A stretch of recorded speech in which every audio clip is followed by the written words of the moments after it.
Tihar jail থেকে সোমবার রাতে ছাড়া পেলেন অনুব্রত মণ্ডল। মেয়ের সাথে ফিরছেন নিজের বাড়ি বীরভূমে। প্রায় 2 বছর পর ছাড়া পেলেন বীরভূমের প্রাক্তন সভাপতি অনুব্রত মণ্ডল।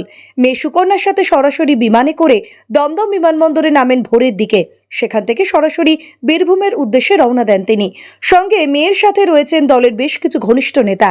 2022 সালের 11ই আগস্ট গরু পাচার মামলায় সিবিআইয়ের হাতে গ্রেফতার হয়েছিলেন অনুব্রত।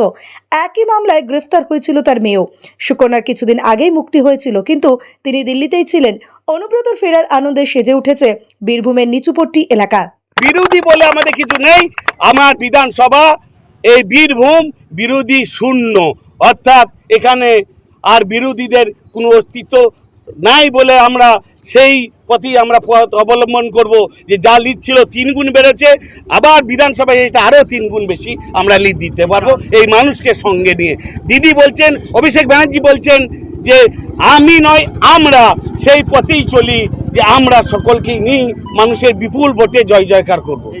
যখন আমাদের এখানে এই মহাগুরুকে, যখন ওই আমাদের দলকে কুৎসা রটানোর জন্য, আমাদের মহাগুরুকে অ্যারেস্ট করার জন্য ওই কিছু মানুষ তখন ওই সিংহর ছবিটা, বুড়ো যে সিংহ সেই রকম ছবি ছেড়ে পোস্ট করছিলেন।